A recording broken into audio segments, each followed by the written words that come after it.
근데 이제 유다의 상태에 대해서 제가 좀 볼 텐데, 누가복음 22장에 가보시면은 22장 1절 그리고 3절 제가 읽겠습니다. 누가복음 22장 1절 그리고 3절. 유월절이라 하는 무교절이 가까움에, 여기 보니까 유월절이 가까움에라는 표현을 쓰고 있어요. 3절에 가시면은 열둘 중에 하나인 가룟인이라 부르는 유다에게 사단이 들어가니, 유다에게 사단이 들어갔다 이렇게 표현을 합니다. 이 요한복음에도 보시면은 비슷한 표현이 나와요. 요한복음 13장 1절에서 2절 잘 읽겠습니다. 13장 1절에서 2절. 유월절 전에 예수께서 자기가 세상을 떠나 아버지께로 돌아가실 때가 이른 줄 아시고 세상에 있는 자기 사람들을 사랑하시되 끝까지 사랑하시니라. 그러니까 유월절 전에, 예, 전에라는 표현을 마찬가지로 쓰고 있어요. 2절, 마귀가 벌써 시몬의 아들 가룟 유다의 마음에 예수를 팔려는 생각을 넣었더니, 여기도 정확하게 말을 하는 게 벌써, 유다의 마음에 예수를 팔려는 생각을 누가 넣었다고요? 마귀가 넣었다라고요. 그래서 지금 누가복음 22장과 요한복음 13장에 공통적으로 나온 게 뭐냐면은 유월절이 가까웠는데 유월절이 이미 이르기 전에 유다는 예수님을 팔 생각을 하고 있었다라는 것을 지금 말해주고, 사단이 들어갔다 이렇게 말을 하고 있거든요. 사단이 들어갔다라는 이 말을 저희가 조금 살펴볼 텐데, 예수님께서 사단이 사람의 마음을 점령하는 것에 대해서 이렇게 말씀하셨어요.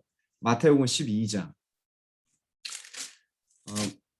유다의 마음에 사단이 들어갔는데 이게 무슨 의미일까? 한번 보겠습니다. 12장, 마태복음 12장 43절에서 45절. 예수님께서 이제 설명을 하세요.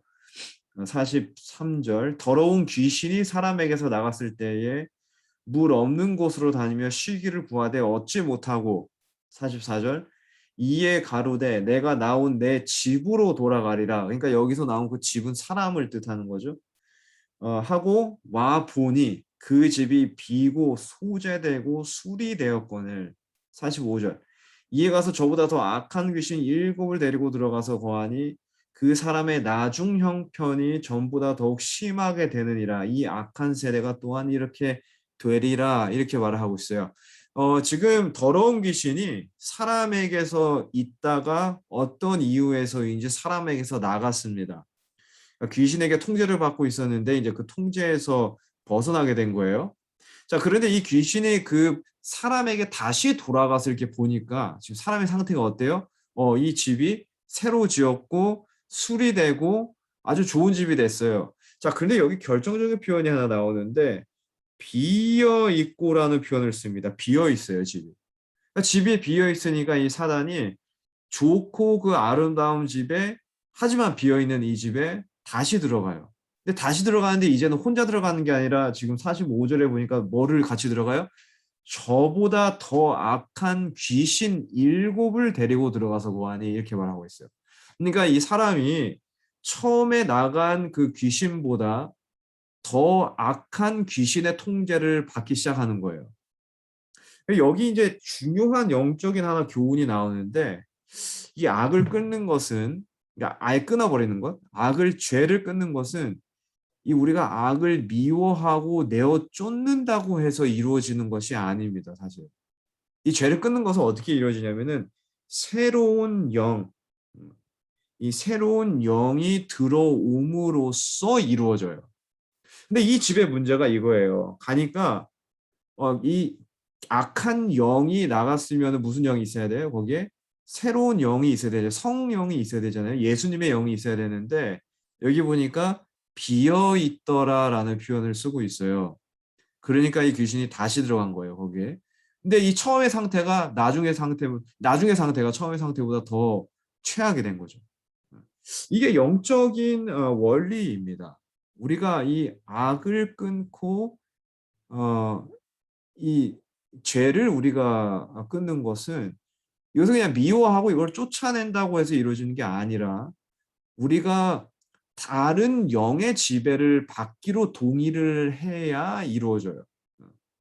그래서 사단이 점령한다는 것은 우리가 성령의 지배를 받기를 동의하지 않아서 그렇습니다. 그러니까 어, 이 죄가 우리를 점령한다는 것은 우리가 죄에 동의를 해서 그래요. 그래서 이 집이 지금 여기서 말하는 이 사람, 집이라고 표현했죠. 이 집이 죄에 다시 동의를 했기 때문에 귀신이 그 다시 들어온 거예요. 성령과 동의를 하지 않고 자기의 옛된 습관, 그 죄에 다시 동의를 하니까 이번에는 이 처음 상태보다 더 심각해진 거죠. 이 나중의 상태가. 그러니까 지금 유다에게 사단이 들어갔다고 하잖아요. 이게 사실 무슨 말이냐면은 유다가 마찬가지로 죄에 동의를 했다는 뜻이에요. 그러니까 유다가 죄에 동의를 했다는 것은 무엇이냐면은 그에게는 죄를 선택하지 않을 수 있었던 뭐가 있었다라는 거예요? 기회가 있었다라는 것입니다. 근데 그 기회를 선택하지 않고 예수님의 은혜를 선택하지 않고 유다는 자기가 고집스럽게 품고 있었던 그 죄를 계속 선택한 거예요. 그러니까 사단과 동의를 했다 이거예요. 그래서 성경은 그것을 어떤 표현을 쓰냐면은 사단이 들어갔다라는 표현을 씁니다. 동의한 거예요, 유다가. 선택한 것입니다. 그러니까 유다가 결정적으로 그러니까 예수님에게 거리를 두기 시작한 계기가 있어요. 요한복음 6장에 보시면은 6장 53절에 보시면은 요한복음 6장 53절에 보시면 제가 읽겠습니다. 예수께서 이르시되 내가 진실로 진실로 너에게 이르노니 인자의 살을 먹지 아니하고 인자의 피를 마시지 아니하면 너희 속에 생명이 없느니라. 예수님께서 생명에 대해서 설명을 하십니다. 자, 그런데 이게 어디서 오는 맥락이냐면은 예수님께서 5천 명을 먹이셨어요. 오병이어 사건이죠. 5천 명을 먹이시고 난 뒤에 저희가 사실 오래전에 이야기를 봤습니다. 이 사람들이 예수님을 왕으로 만들려고 해요. 그것에 제자들이 동조합니다. 제자들은 항상 뭐 예수님 왕이 되길 원했으니까. 그래서 예수님께서 제자들을 흩으시죠. 그리고 물 위를 걸으시는 장면이 나옵니다. 예수님께서 산에 올라가서 밤이 새시도록 기도를 하시고 가장 깜깜할 때 제자들 앞에 나타나시죠. 그래서 호수 위를 걸으세요. 베드로가 같이 이제 걷고 뒤로 돌아보다가 물에 빠지는 장면이 나오죠. 예수님께서 무채 다시 나가셔가지고 이제 생명의 떡에 대해서 설명을 하세요, 사람들에게. 자, 그런데 예수님께서 생명에 대해서 설명을 하시면서 뭐라고 말씀하세요? 이 우리가 먹는 육체적인 생명이 아니라 지금 여기 보니까 영적인 생명에 대해서 설명을 하시는 거예요. 보니까 여기 뭐라고 말씀하세요? 인자의 살을 먹지 아니하고 인자의 피를 마시지 아니하면 뭐가 없다는 거예요? 생명이 없다 이거예요. 그러니까 지금 제자들과 사람들은 예수님께서 5천 명이 넘는 사람들을 먹이셨으니까 이거 엄청난 사건인 거죠. 뭐 군대를 예수님께서 기도 한 번에 다 먹으실 수 있고 식량난, 가뭄, 이런 가난, 이 음식 이런 거를 다 예수님께서 기도 한 번에 온 나라를 다 해결하실 수 있다라는 희망을 품고 있는 와중에 예수님께서 진짜 생명은 그런 떡에서 오는 것이 아니라 예수님의 살과 피를 먹고 마시는 것에서 온다라는 영적인 이익에 대해서 예수님께서 이게 중요한 건데 영적인 이익에 대해서 말씀하세요.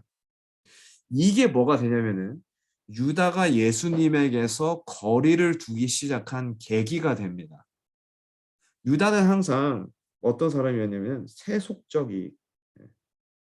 세속적 이익을 쫓는 사람이었어요. 근데 예수님께서 말씀하시는 영적인 이익이 자기의 세속적 이익과는 완전히 반대됩니다. 그래서 이 유다는 예수님과 동의를 할 수가 없었던 거예요. 이 유다가 이 예수님의 여기서 예수님께서 목적을 분명하게 명확하게 나타내셨거든요. 그러니까 예수님께서 오신 것은 우리에게 어떤 세속적 이익을 주시려는 것이 아니라 영적인 유익을 주시기 위해서 오셨다라고 이제 말씀하신 취지인데 이걸 이제 유다가 동의를 못하는 거죠. 이때부터 조금 하면서 이제 거리를 두기 시작합니다. 예수님에게서. 근데 유다가 이제 처음부터 이랬던 건 아니에요, 사실. 근데 세속적 유익에 대한 생각, 자신이 받을 부와 명예, 그거에 대한 욕망을 처음에 버렸어야 되는데 이것을 버리지 않기로 계속 선택하니까 이게 나중에 이제 점점 커지게 됩니다. 그래서 우리가 말하는 그 유다가 된 거예요. 요한복음 12장에 보시면은 유다가 어떤 사람이었는지 좀 나와요. 12장 6절. 12장 6절. 여기 보시면은 이 베다니에서 이제 그 향유옥합 이야기인데 여기 유다의 이름이 등장하는 절부터 보겠습니다. 4절. 제자 중 하나로서 예수를 잡아줄 가롯 유다가 말하되 6절. 이렇게 말하면 가난한 자들을 생각함이 아니요 저는 도적이라 동궤를 맞고 거기 넣는 것을 훔쳐감이로라 이렇게 말을 하고 있어요. 그러니까 유다가 지금 향유옥합 깨는 장면을 다 봤는데 이것을 처음으로 지적하는 사람들이 베드로가 아니에요.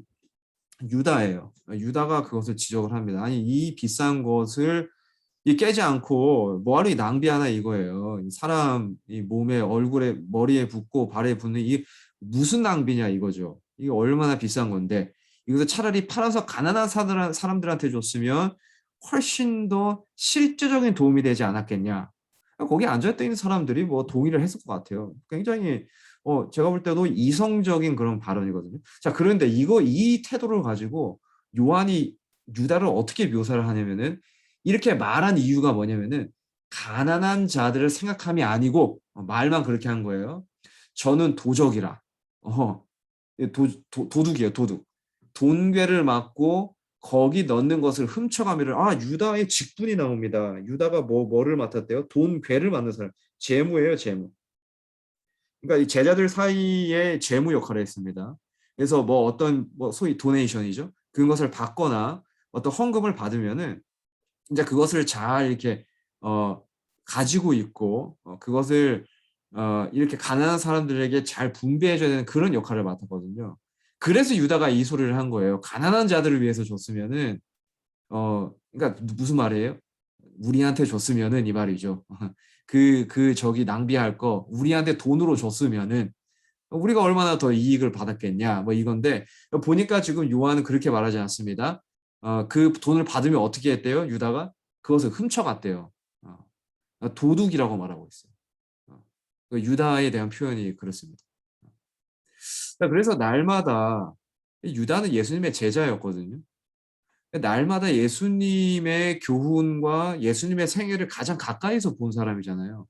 근데 그럼에도 불구하고 유다가 이 욕망, 욕심, 탐욕 이것을 끝까지 포기하지 않은 거예요. 수많은 기회들이 있었습니다, 중간에. 끝까지 포기하지 않았어요. 그래서 유다가 어떻게 한 거예요? 결국에는 이 욕망에 자기의 의지를 완전히 동의했습니다. 그래서 성경에서 어떤 표현을 쓰냐면은 사단이 유다에게 들어갔다라는 표현이 그 표현이에요. 완전히 자기의 그 욕망을 그 의지 자기의 욕망에 대한 자기의 의지를 완전히 동의해 버린 거예요. 그래서 유다가 예수님께서 인제 많이 가르치시잖아요. 유다의 마음을 제일 상하게 하는 표현이 하나 있었어요. 예수님께서 쓰셨던 표현 중에 하나인데 예수님께서 어떤 표현을 자주 쓰시냐면은 예수님의 왕국, 하나님의 왕국은 이 세상에 속한 것이 아니다라는 표현을 자주 쓰시거든요. 이 말이 유다의 마음을 제일 상하게 했다라고 시대의 소망에서는 표현하고 있어요. 왜 그럴까요? 이게 자기의 욕망을 꺾는 표현이거든요. 유다는 어떤 사람 세속적 이익, 예수님께서 어떻게 왕이 되셔 가지고 자기가 예수님을 이용해서 어떠한 세속적 이익을 얻을까라고 지금 생각하는 사람인데 예수님께서 갑자기 뚱딴지 같은 소리 하시는 거예요. 나의 나라는 이 세상에 속한 것이 아니다. 이러니까 이제 속상한 거죠. 내가 지금까지 어떻게 왔는데 이렇게 된 거예요. 이제 마태복음 27장에 가시면은 27장 3절에 가시면은 어, 예수님을 판 유다의 의도, 예수님을 왜 팔았을까? 예수님을 왜 배신했을까라는 이제 부분인데 27장 3절에 보시면은 때에 예수를 판 유다가 그의 정죄됨을 보고 스스로 뉘우쳐 그 은 30을 대제사장들과 장로들에게 도로 갖다 주며 이렇게 말을 하고 있어요. 그러니까 이 예수님께서 이제 유다가 팔고 예수님께서 재판을 받으시죠. 대제사장들 앞에서. 그리고 그 재판이 끝나고 누가 바로 들어오냐면 유다가 바로 들어오는 장면이죠. 3절에. 유다가 들어오니까 누구를 봤을까요? 동시에 대제사장들을 보고 거기에 지금 앞에 서 계신 예수님까지 봤겠죠. 거기 들어와요, 유다가. 근데 거기 이렇게 성경에서 표현해요. 그의 정죄됨을 보고 누구의 정죄됨? 예수님의 정죄됨입니다. 이것을 보고 유다가 어떻게 했대요? 스스로 뉘우쳐 이 표현을 쓰고 있습니다. 스스로 뉘우쳐. 그러니까 예수님께서 정죄됨을 받는데 왜 뉘우치는 것일까? 이해가 안 되잖아요. 왜냐하면 유다가 지금 이것 때문에 예수님을 판 게 아니었던가요? 그렇죠? 예수님께서 이렇게 팔려가지고 예수님께서 이렇게 정죄 받으시고 이런 것을 원하는 것 같았는데 알고 보니까 지금 예수님의 정죄됨을 보고 오히려 유다가 와가지고 지금 대제사장들에게 말하는 장면이에요. 예수님 풀어달라고. 그러니까 뭔가 지금 약간 잘못됐다라는 것이거든요. 그러니까 유다가 이게 예수님을 판 의도가 뭐냐면은 예수님께서 재판에서 정죄되기까지 지금 예수님이 정죄됐다고 하잖아요. 정죄되기까지 예수님께서 아무 일도 하지 않으시는 것을 유다가 본 거예요. 그러니까 유다는 예수님께서 무엇인가 하실 줄 알았어요. 이때 정죄되실 때. 근데 예수님께서 정말 아무 일도 안 하시는 거예요. 이것을 보고 유다가 와가지고 뭐라고요? 스스로 뉘우쳤다라고 말을 해요. 그러니까 이 뉘우치는 표현이 이제 후회를 말하는데 사실 성경에 두 가지 단어가 쓰입니다. 이게 원어로 보면은 회개라는 단어가 후회라는 단어가 있는데 두 가지가 공용될 때가 있고 하지만 두 가지의 성격이 완전히 달라요. 여기 사용된 단어는 후회예요. 후회. 그러니까 이게 뭐냐면은 선택의 변화가 아니라 감정의 변화를 말해요. 유다의. 그러니까 이게 뭐냐면 회개가 아니라 후회예요. 후회. 어떤 후회인가? 예수님이 지금 정죄받는 것을 다 봤는데 어, 이 상황으로 말미암아 유다 자기 자신이 장차 받을 심판에 대한 양심의 가책을 말하는 거예요. 정말 하나님의 아들이심을 자기가 깨닫고 그 아들의 가슴을 얼마나 아프게 했는지 그 아픔이 자기의 아픔이 돼가지고 지금 회개로 나온 것이 아니라 이 자기가 장차 앞으로 받을 그 심판, 자기의 행위에 대한 결과가 두려워서 지금 후회하면서 나온 거죠. 그것을 이제 마태복음에서는 스스로 뉘우쳤다라고 말을 하고 있어요. 그러니까 유다의 판 의도가 이거예요. 뭐냐면은 예수님께서 이런 극한 상황에 몰리잖아요. 팔리고 재판받으시고 끌려가시고 맞으시고 침뱉어 당하시고 막 이러면은 유다는 이러한 상황에서 예수님께서 스스로 자기를 구원하실 거라고 생각을 했어요. 유다는 그걸 보고 싶었던 거예요. 그러니까 스스로 구원하시면은 뭐가 될까요? 스스로 예수님께서 자기를 왕으로 선포하시고 왕자에 스스로 앉으시겠지라고 생각을 한 거예요. 그걸 믿었어요, 유다는. 그래가지고 유다가 지금 예수님을 판 진짜 의도는 뭐냐면은 순전히 자기의 이익을 위해서 판 것입니다. 자기의 이익을 위해서. 이렇게 자기가 상황을 만들어줘 가지고 예수님을 팔아서 예수님께서 왕이 되시면 자신을 구원하시고 왕이 되시면은 결론적으로 누가 이익을 얻어요? 유다 자신이 예수님께서 왕이 되심으로 세속적인 이익을 얻게 되는 거예요. 그러니까 유다의 본질적인 문제가 바로 이것입니다. 항상 유다는 자기의 유익, 자기의 이익을 위해서 성령의 음성을 끝까지 거절한 사람이에요. 음. 그 예수님을 가르치려 했습니다. 시대 소망에서 그런 표현을 쓰고 있어요. 예수님을 가르치려 했다라고요. 이런 상황을 만들어줘 가지고. 어, 예수님께서 이 그러니까 유다가 완전히 예수님을 떠나기 전에 그 밤, 마지막 밤, 6월절 밤이죠.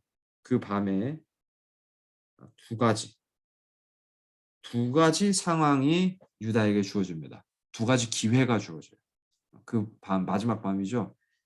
13일 저녁 밤, 그러니까 14일 시작하는 시간인데, 누가복음 22장에 가보시면은 22장 11절에서 12절에 가시면은 누가복음 22장 읽겠습니다.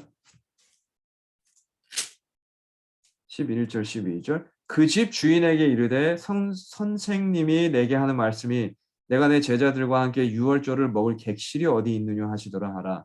그리하면 저가 자리를 베푼 큰 다락방을 보이리니 거기서 예비하라 하시는데 예수님께서 처음에 예루살렘 성을 입성하실 때에 나귀를 가져오라고 하셨어요. 참 신비입니다. 그렇죠? 똑같은 방법을 쓰세요. 예수님께서 마지막 만찬을 준비하실 때 제자 둘을 보내세요. 여기 분명히 베드로와 야곱을 보내셨다라고 8절에 말을 하고 있습니다. 두 명을 보내셔가지고 그 다락방, 유월절 만찬을 같이 할 장소를 어, 미리 가서 준비하라고 말씀하세요. 근데 이 과정 자체가 되게 신비로워요. 나귀를 처음에 가져오실 때도 그랬고 지금 다락방을 예약하실 때도 그랬고 그냥 가가지고 어떤 양동이 매는 사람 보고 따라가가지고 그 사람 집에 가서 이렇게 말하면은 이렇게 준비한 것이 있을 것이다. 뭐 이제 이렇게 말씀하신 것인데 저희가 이 이야기의 내막을 다 알지 못합니다. 마치 나귀 새끼를 예수님께서 어떻게 그렇게 가져오셨는지 그 이야기 내막을 다 알지 못하는 것처럼. 근데 한 가지 분명한 게 뭐냐면은 이런 이야기를 통해서 예수님께서 분명하게 하시는 게 있어요. 이게 뭐냐면은 예수님께서는 마지막 그 한 주, 예루살렘에 계셨던 그 한 주에 예수님의 신성을 의지하신 것이 아니라 어떠한 방법으로 예수님께서는 사람들이 드리는 자원하는 마음을 의지하셨어요. 이게 뭐냐면은 결국 사랑의 봉사거든요. 이게 예수님께서 유일하게 의지하신 것입니다. 우리는 뭐 내막을 다 알지 못해요. 어떻게 이 집 주인과 나귀의 주인 이런 사람들이 어떻게 이런 자원하는 마음의 사랑의 봉사를 했는지는 저희가 그 내막은 다 알지 못합니다. 근데 분명한 건 한 가지는 예수님께서는 이것을 의지하셨다는 거예요. 이게 이 마음 자체가요. 이게 참 대조되는 마음인데 이기심, 탐욕 이런 거와 대조되는 자기의 유익을 구하는 마음. 이런 유다의 마음과는 굉장히 대조되는 마음이었습니다. 그러니까 유다와 제자들이 이걸 받겠죠. 그러니까 얼마나 신기했겠어요. 이게 된다고? 신기했겠죠. 근데 이런 것들이 일어날 때마다 사실 제자들에게 있어서는 하나의 기별이었거든요. 뭐냐면은 정말 예수님께서는 사랑의 봉사를 받으시는 그리고 사랑의 봉사를 하는 사람들의 모습 이런 게 이제 제자들에게는 하나의 기별이었는데 유다에게도 이게 주어졌단 말이죠. 똑같은 상황이 있었으니까. 근데 유다는 끝까지 자기와 대조되는 마음에서 자기의 연약함이 드러났는데도 이 자기의 연약함을 보지도 못할 뿐더러 버리기로 선택하지도 않습니다. 같은 장 누가복음 22장이죠. 24절에 가보시면은 24절 제가 읽겠습니다. 또 저희 사이에 그중 누가 크냐 하는 다툼이 난지라. 이게 지금 6월절 마지막 만찬 자리인데 여기에서도 뭐 싸워요 제자들이. 누가 가장 크냐, 누가 잘느냐 이거예요. 자 그런데 이게 재밌는 사실입니다. 이 시대 소망에 보시면은 대부분 제자들이 누가 크냐는 싸움, 누가 크냐는 싸움 굉장히 많이 하잖아요. 근데 거의 대부분 누가 크냐는 싸움에 주동자가 있어요. 이 주동자가 누구냐면 저희가 생각할 때는 거의 베드로 같잖아요. 베드로가 뭔가 굉장히 프로액티브하고 생각보다는 말을 먼저 하고 좀 자기의 욕망에 이렇게 끌리고 야망이 있는 그런 제자처럼 보여서 분명히 여기에 중심은 베드로일 것이다라고 생각을 하는데 시대 소망의 말씀이 좀 다릅니다. 여기에서는 누가 크냐는 싸움의 대부분의 주동자는 누구였다고 말하냐면 유다라고 말하고 있어요. 유다. 유다로부터 시작이 됩니다. 대부분. 그러니까 누가 크냐는 이 지금 마지막 6월절 만찬의 주동자도 유다일 것 같아요. 자, 요한복음 13장에 가보시면은 4절에서 5절 이런 지금 누가 크냐는 싸움을 하고 있는데 예수님께서 갑자기 이 행동을 하세요. 저녁 잡수시던 자리에서 일어나 겉옷을 벗고 수건을 가져다가 허리에 두르시고 5절 이에 대야에 물을 담아 제자들의 발을 씻기시고 그 두르신 수건으로 씻기기를 시작하여 지금 제자들은 누가 크냐 해서 지금 막 감정이 다 상해 있어요. 막 서로 미워 죽겠는 거예요. 예. 그래서 누구 하나 사실 이제 주인이 아니, 종이 이 발을 씻기는 것이거든요. 그러니까 누구 하나 누구의 종이 되기 싫은 거예요. 그러고서 이제 꿍해가지고 막 화나가지고 막 미워가지고 막 그렇게 분노에 차 있는데 제자들이 갑자기 예수님께서 무슨 행위를 하시냐면은 여기 보니까 자리에서 일어나셔서 겉옷을 벗으시고 수건을 가져다가 허리에 두르시고 갑자기 대야에 물을 받으시면서 제자들의 발을 하나 둘 씻기기 시작하시는 거예요. 그러니까 예수님께서 발을 씻기신 이 마지막 행동은 이 제자들이 화나가지고 누구 하나 시키기 싫어해가지고 하신 행동이에요, 사실은. 예. 그러니까 제자들이 깜짝 놀란 거예요, 예수님께서 이 행동을 하시니까. 그래서 이 시대송할 표현을 보면은 참 재밌는데 뭐냐면은 예수님께서 이 제자들의 발을 씻기시기 시작하니까 이 예수님의 행위로 제자들의 마음이 겸손하게 됐다라고 말을 하고 있어요. 그러니까 조금 전까지만 해도 누가 더 높냐라는 싸움으로 교만했잖아요. 근데 그 교만한 정신이 예수님께서 그들의 발을 돌아가면서 씻기실 때에 모두 겸손하게 되었다라고 표현을 하고 있거든요. 그래서 예수님께서는 참된 위대함을 보여주신 건데 이게 뭐냐면 참된 위대함은 바로 사랑의 봉사, 예수님께서 지금 하고 계시는 발을 씻기시는 사랑의 봉사와 섬김이라는 것을 보여주신 거예요. 이게 참된 위대함이다. 그리고 제자들의 자존심과 그들의 교만을 완전히 녹이신 것이죠. 그들은 서로 미워했어요. 근데 예수님께서는 그들을 사랑하셨습니다. 그리고 유다가 여기에 포함되어 있어요. 10절에서 11절에 보시면은 이 말씀하십니다. 예수께서 가라사대 이미 목욕한 자는 발밖에 씻을 필요가 없느니라. 온몸이 깨끗하니라. 너희가 깨끗하나 다는 아니니라 하시니 11절 이는 자기를 팔 자가 누구인지 아심이라. 그러므로 다는 깨끗이 아니하다 하시니라. 예수님께서 발을 다 씻기시고 너네가 이제 다 깨끗하다. 이렇게 말씀하셨는데 예수님께서 콕 집어서 말씀을 하세요. 근데 다는 아니라 한 사람 다는 아니다. 이렇게 말씀하세요. 근데 11절에 보니까 그게 무슨 말씀이냐면은 어, 자기를 팔자가 누구인지 아심으로써. 그러니까 뭐냐면은 깨끗게 하다라는 말이 여기서 깨끗게 하다라고 했는데 예수님께서 지금 발을 씻기심으로써 그들의 교만과 그들의 이기심을 완전히 다 깨끗게 하셨거든요. 그들이 다 겸손해졌단 말이죠. 근데 여기 보니까 유다도 지금 예수님께서 발을 씻기셨는데 그럼에도 불구하고 깨끗이 않은 사람이 있더라 이 말이에요. 그러니까 뭐냐면은 다 겸손한 정신을 선택하기로 동의했는데 한 사람만 여전히 그 정신에 동의하지 않았다. 이것을 예수님께서 말씀하시는 거예요. 그래서 다는 깨끗이 아니하다 말씀하신 거죠. 그러니까 유다도 그 봉사를 받았지만 자기의 정신을 끝까지 굴복하지 않은 선택의 결과를 말씀하신 겁니다. 그러니까 27절. 이게 이제 기회였어요. 유다에게 주어진 기회였는데 이것을 거절합니다. 자, 그다음에 27절에 또 나와요. 27절. 조각을 받은 후 이제 조각을 이렇게 찢어서 주시잖아요. 주시면서 제자들이 누가 너희 중에서 누가 나를 팔 거다. 제자들이 깜짝 놀라서 물어봐요. 내니까 다 물어봐요. 그 마지막에 대답을 안 한 사람이 딱 한 사람 남아요. 그게 누구냐면은 유다입니다. 그 27절에 이렇게 말해요. 조각을 받은 후 그 사단이 그 속에 들어간지라 또 이게 반복이 되죠. 이에 예수께서 유다에게 이르시되 내 하는 일을 속히 하라 하시니 유다도 물어봅니다. 민망하잖아요. 자기만 안 물어봤으니까 마지막 남은 사람인데 어, 유다가 물어보니까 예수님께서 어떻게 대답하세요? 어, 너가 하려고 하는 일 지금 빨리 해라. 이렇게 말씀하십니다. 이게 마지막 기회예요. 여기 보니까 사단이 들어갔다 이렇게 말을 하고 있어요. 그러니까 마지막 기회가 주어진 거예요. 유다가 정말 그 정신을 그때 포기하고 예수님에게 돌아갈 수 있는 기회가 여전히 이때까지 있었습니다. 그런데 여전히 자기의 고집스러운 죄에 동의하고 그것을 선택하기로 했기 때문에 27절에 나오는 표현은 사단이 그 속에 들어갔다라는 표현을 쓰고 있어요. 그래서 유다와 관련해 가지고 사단이 들어갔다는 표현이 지금 많이 나오는데 이 표현이 나올 때마다 뭐냐면은 그 기회가 주어졌는데 그것을 선택하지 않기로 동의를 했다. 오히려 자기의 고집스러운 죄와 세속적인 이익을 선택하기로 동의를 했다라는 표현하고 똑같습니다. 유다의 근본적인 이유예요.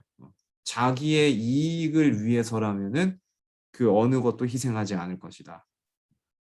자기의 유익을 구하는 사람들의 이 기회가 많이 주어졌거든요. 그 기회가 자기에게는 너무 희생할 것이 너무 커 보였어요. 그래서 하지 않은 거예요. 그러니까 예수님께서는 끝까지 유다에게 인내하셨습니다. 예수님께서는 참 인내를 오래 하셨어요, 유다에게. 처음부터 아셨겠죠. 그래서 그가 자신의 행동에 대한 결과를 보고 후회하면서 저희가 일전에 읽었던 마태복음의 말씀처럼 제사장들한테 갑자기 튀어나오잖아요. "내가 죄 없는 자를 이렇게 팔았다." 이렇게 말을 하면서 예수님을 풀어 달라고 말을 하거든요. 그때 나왔을 때 거기에 누구도 있었어요? 예수님께서도 그 자리에 계셨거든요. 예수님과 유다가 눈이 마주칩니다, 그때. 근데 예수님께서는 정죄의 말씀을 하지 않으세요. 그래서 시대소망 표현에는 "그를 측은한 마음으로 바라보셨다." 이렇게 표현을 하고 있어요. 그러니까 예수님은 유다를 사랑하셨어요. 그 유다에게도 끝까지 공평하셨고 유다를 편애하거나 유다를 잘못 대하지 않으셨습니다. 유다의 이 끝까지 은혜를 거절한다고 유다에게 조금 덜 하지 않으셨어요, 예수님께서. 공평하게 대하셨어요. 그에게 많은 기회를 주셨습니다. 그러니까 유다는 누가 크냐의 논쟁의 주동자였고 예수님의 봉사에 불만이 많았고 자기의 연약함을 인정하는 대신 예수님을 팔아넘김으로써 예수님을 가르치려 했거든요. 그런데 이 모든 것은 그에 대한 예수님의 사랑과 인내심을 감소시키지 않았습니다. 이게 중요한 거예요. 이 모든 유다의 행위와 정신이 여전히 예수님에 대한 어 그에 대한 예수님의 사랑을 감소시키지 않았어요. 대신 이 사랑을 예수님께서 끝까지 보여주시고 인내하셨음에도 불구하고 유다가 탐욕과 이기심을 고집스럽게 선택했기 때문에 그 주어진 사랑과 은혜와 인내심을 즐기지 못했을 뿐이에요. 이게 유다의 이야기입니다. 그래서 어떻게 보면은 저희가 이 유다의 이야기가 어떻게 그렇게 그 상황에서 예수님이라는 분을 팔 수가 있을까 생각을 하는데 이 근본적인 이유를 살펴보면은 사실 이 우리의 이야기가 그게 멀지 않습니다. 자기의 유익을 끝까지 선택하는 이 모습이 어쩌면 우리가 하루에 몇 번이고 성령의 음성을 들을 때에 그럼에도 불구하고 그 양심의 소리를 저희가 억누르고 왜냐면은 그 음성을 들으면은 내가 포기할 게 너무 많기 때문에 때때로는 내가 희생해야 되는 그 희생이 너무 커 보여서 그래서 우리가 그것을 무시하고 세속적 이익을 택하기로 고집하거나 안 그러면은 정말 이 유다처럼 자기의 유익을 위해서 무엇이든지 하는 그런 모습이 우리의 모습하고 사실 멀지 않거든요. 그래서 이 유다의 이야기는 어쩌면 날마다 살아가는 우리의 근본적인 문제 하지만 그 문제를 끝까지 해결하지 못한 사람들의 이야기와 같다고 볼 수 있습니다. 다음 주에는 저희가 어 이 예수님께서 똑같이 눈이 마주치시고 예수님 유다만큼이나마 예수님을 배신한 사람이 또 한 사람이 있어요. 그 사람과 눈이 또 마주치세요. 예수님께서 이 두 명의 제자들과 마지막에 눈이 마주치시는데 하나는 유다고 하나는 그 사람입니다. 네, 다음 주에는 저희가 좀 그 사람에 대해서 좀 같이 나누겠습니다. 오늘 여기까지 하겠습니다.